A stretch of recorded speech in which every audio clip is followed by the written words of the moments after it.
So, Download Festival is literally around the corner. I think it's like 3 and a bit weeks away. And I really need to learn how to talk to a camera again and vlog, um, just to get back into the whole swing of things. So yeah, I'm just going to do a little kind of like festival essentials video because fuck it, why not? I'm bored.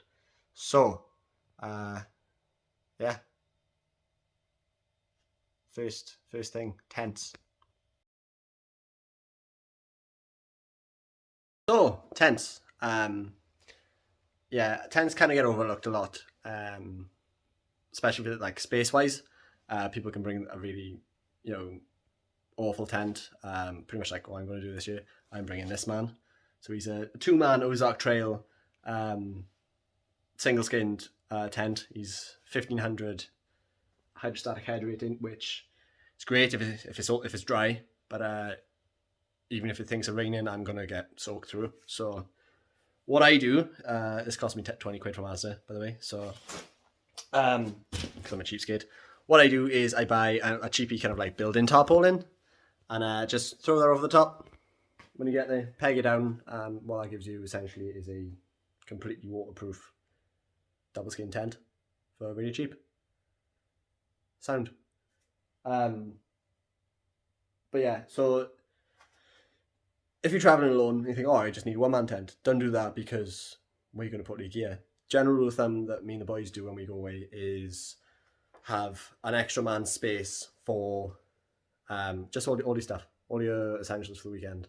So your rucksack, your sleeping bag, sleeping mat, all your booze, all that kind of things. Yeah, that's pretty much it. Just make sure you got a good hydrostatic head rating if you don't want to do the whole tarpaulin thing, because if it was like Download 2019 where it rained for about 3 days straight solidly, yeah, you're not gonna have a good time. So yeah, that's tense. Sleeping essentials. Uh, you really don't need a heavy duty sleeping bag. Any kind of like summer tog boat sleeping bag will do brilliant. Um, what I've done this year though, I've upgraded from just a standard camping roll mat. Even though those things are great, I've gone for a little bit more comfort this year. I've got myself a little blow up one. Only blows up to about this thick, but it just keeps me a little bit more off the ground. I actually took it camping this May. No, what was it? March? End of March. Um, for a camping trip, and the temperatures got down into the minuses at night, and I was fine. Um, so you might want to get yourself one of those, but a regular old camping roll mat is fine. Yeah, just something to keep you off the ground, keep you a little bit warm off the stones. Other than that, yeah, even if it might be wet, it's gonna be in the middle of summer, so it's not gonna be that cold. Um, yeah, maybe bring a pillow or two. I remember going to festivals and I all I brought was a sleeping bag and that was it. But I was 17. I can do that. I can do that then without feeling any bad effects. Can't do that now. So yeah, just essentials: sleeping mat, any store bought, sleeping bag, and a pillow, whether that be a travel pillow or a regular kind of like when you have it home on your bed. Anything will do. If you do feel like you need an extra layer, just bring a small throw. Just go over the top, do. Um, yeah, that's all you really need. But that's not to say that you can't bring more, like a pumper bay bed. But me and the boys never really do that just because we need to save space for traveling over on the plane. So yeah, that's pretty much it for sleeping bags and sleeping gear.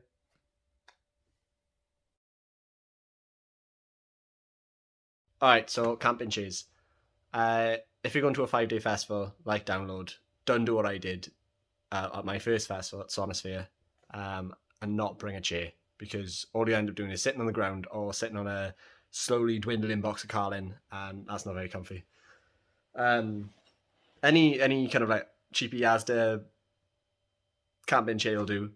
Um, you can go spend as much money as you like. Just bring a chair.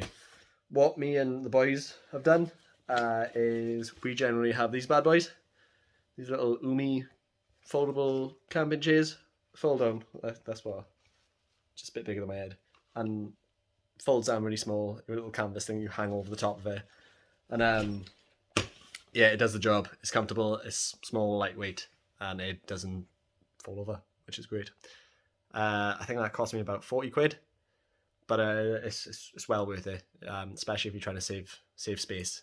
Because bear in mind, you got to carry all this, and Download especially is notorious for being just having a long distance walk from the car park to the campsite, just having to get through the village and all this kind of stuff.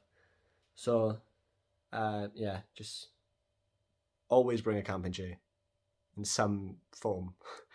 Yeah, camping chairs. So this one is really, really essential because if you're at a festival for 5 days, running around in the mud, getting sweaty, and going sleeping in a little shitty tent, you're gonna start to smell like after the first day. So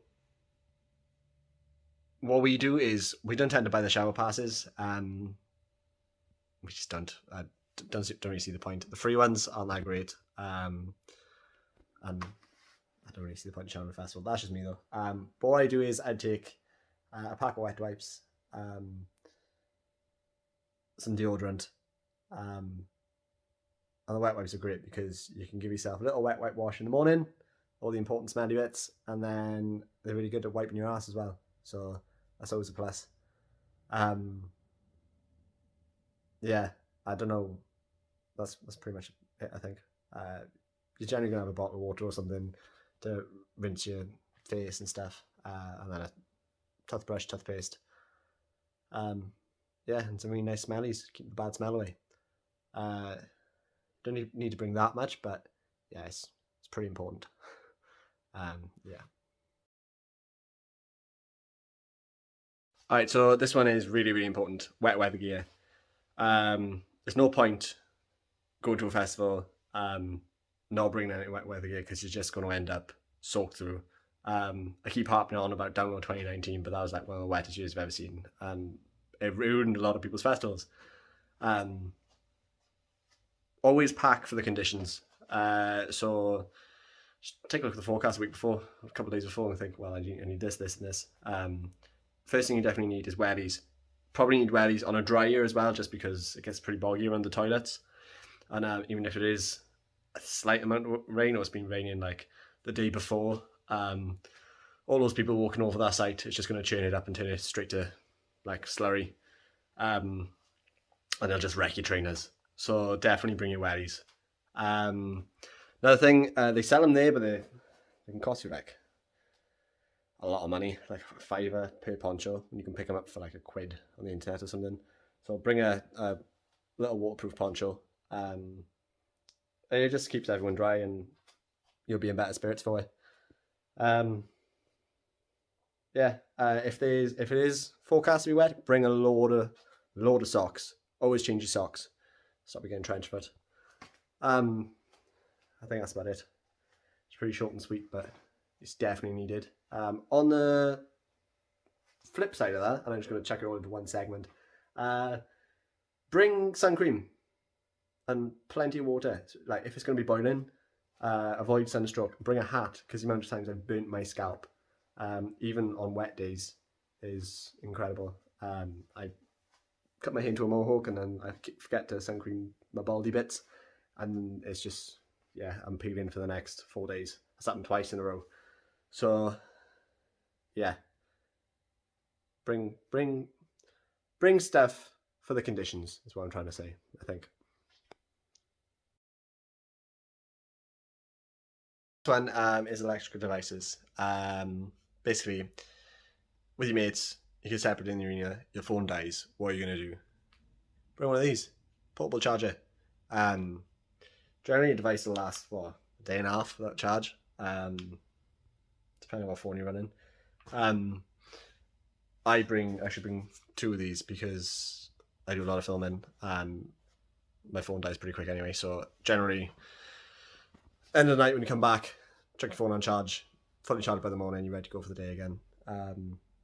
There's no worse feeling than going to the arena, losing your mates, and then you can't find them again because your phone's dead or their phone's dead or whatever circumstance.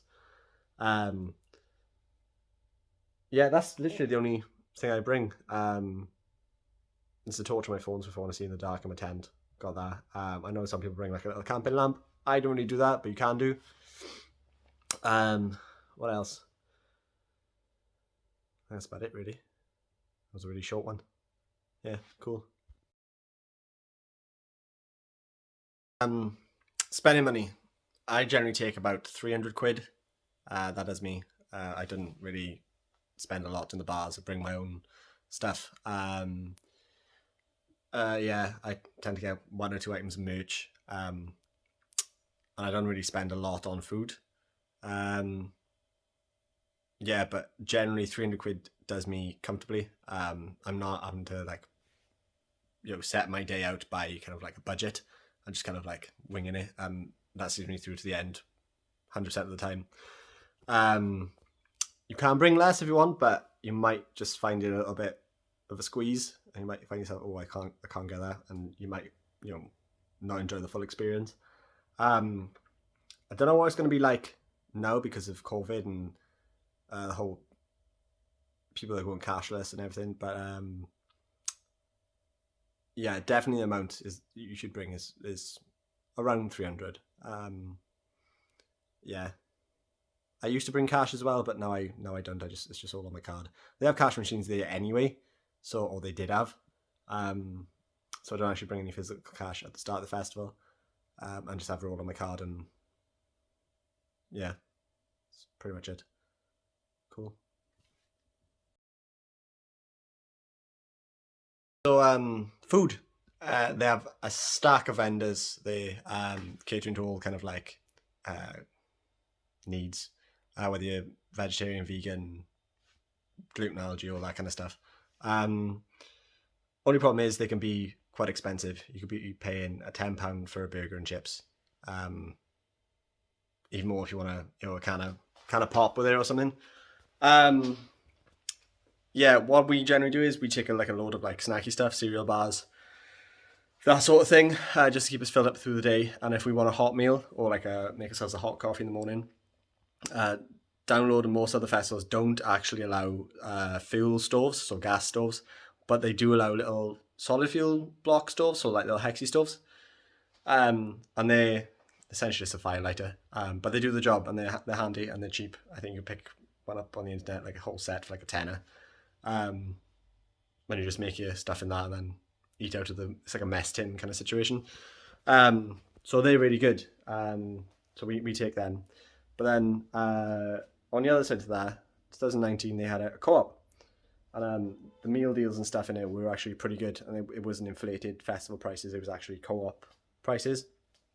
Um, so we mix up the coffee, go down for a meal deal in the morning, come back, they'll fix your hangover, and then they'll set us up for another few hours of the day, and we go and watch your bands and whatever. But yeah, hundreds of vendors there. So there's really, if you've got the money for it, there's really no need to bring any food, but do best of both worlds and bring some stuff and use the vendors as well. So you're not carrying too much food around with you and tracking it back from the car and all that kind of stuff. But yeah. All right, so I thought I'd end this one on a bit of a fun one. Booze. It's the fuel you need to get through your festival. If you don't drink, this is really awkward. Generally, I bring two crates, one cider, one beer, and then a bottle of spirit. Last year was vodka. I brought rum in the past. Basically, bring whatever you need to get you smashed for 3 or 5 days, however long you're going for. What Download doesn't allow people to do at most major festivals like this is they don't allow glass on site. So to get around this, just get a litre bottle of water, tip out the water, and then chuck your spirit into that, decanter into that, and then that's completely legal.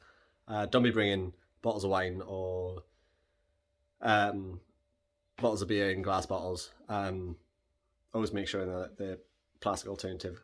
Cans are fine for some reason, but yeah, just just do that.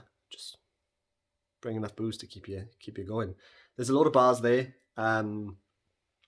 You are paying 6-7 quid for a pint, which is horrendous. But festival prices, so you kind of expect everything to be inflated. Spirits are even worse. Spirits are awfully high. So just take that in mind. If you're planning to like not bring a lot of drink and just drink there, just put that into your budget because it'll cripple you.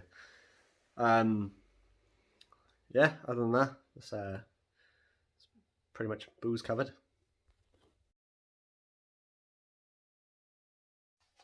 So yeah, that pretty much sums up the video. It's kind of just helped me get back in the mood of talking to a camera and editing and vlogging and all that kind of stuff. So that's a good thing. If anyone actually sees this, yeah, don't take my word for gospel, but that's generally all you need to bring is what we just talked about. You can also bring more, but you can be carrying it from the campsite back and forth and stuff. So just bear that in mind. That's pretty much all I got to say, really. Yeah, so thanks for watching and see you at download, motherfuckers.